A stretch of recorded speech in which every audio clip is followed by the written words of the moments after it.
Good morning, traders. Welcome back to my channel. It's Kristen.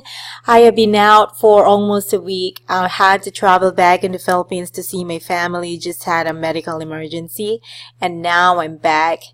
And what we have here on screen today, this is my daily watch list for my option trades.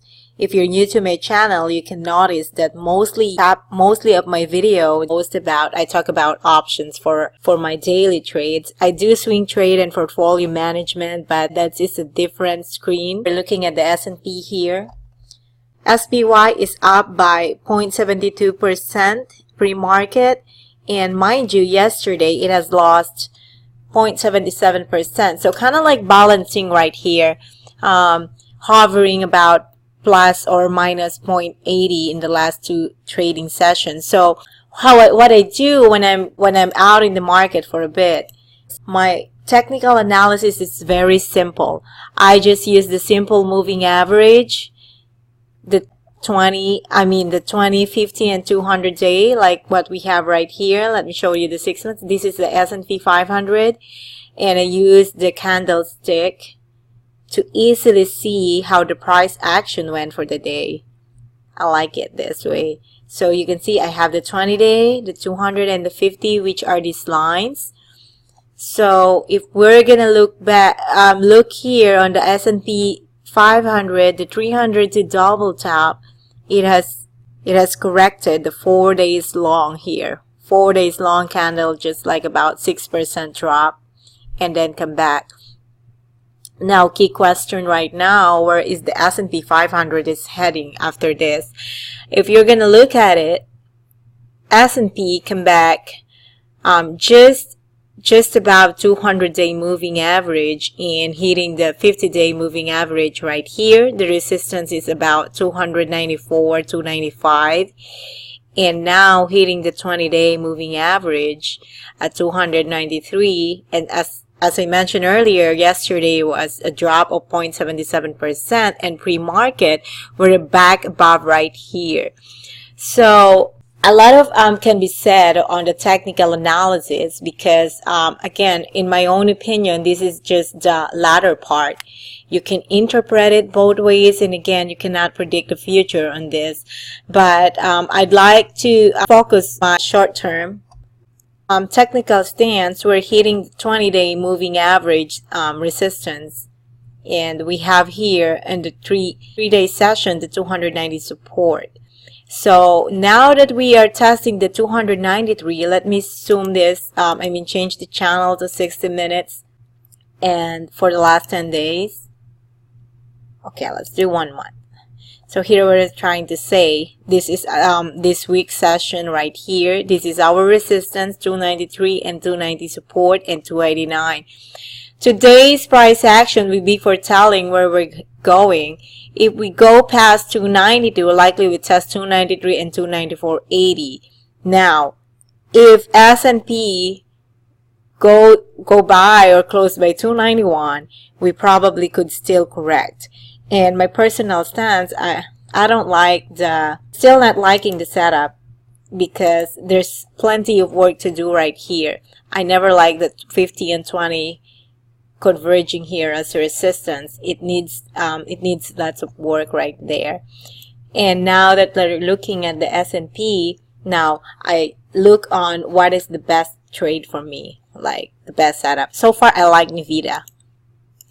So let's switch this. NVDA, as you can see, ever since it reported earnings, it came back massively. 148 over here, like that's about 10%.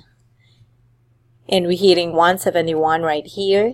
And this is the 60-minute channel. Now switching to daily, I like it right here. As you can see, we're opening here on the high yesterday.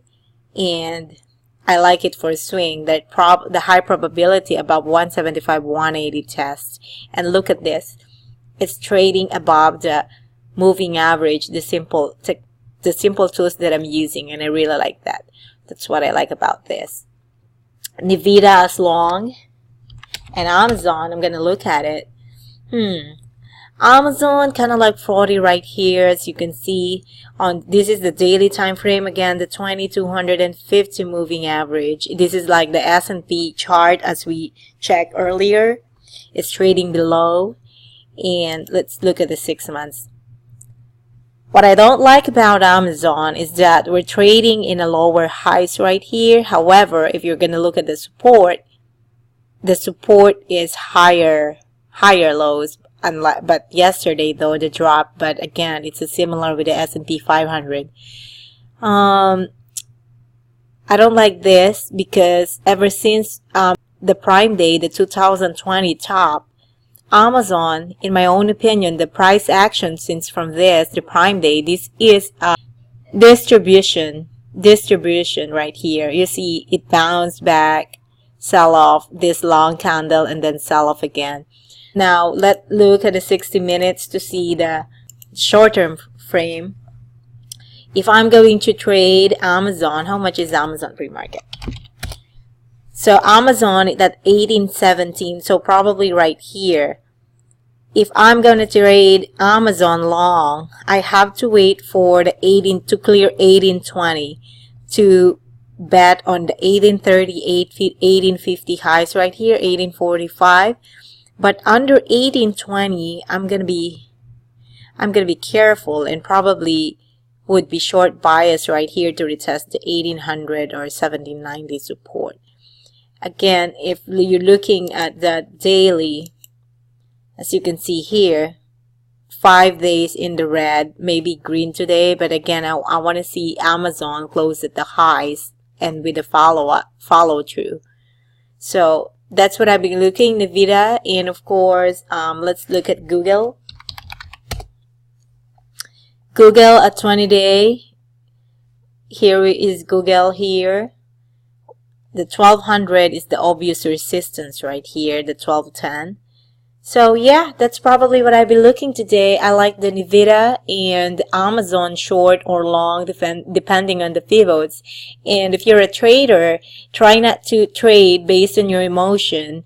Just follow the pivots. Everyone always be flexible when the pivots change so you can make money. Thank you for watching my video. Please hit the subscribe and the notification button. The notification bell. I keep forgetting that. My daughter keeps telling me it's a bell. Okay, and I hope you have a profitable trading day today. Thank you, guys.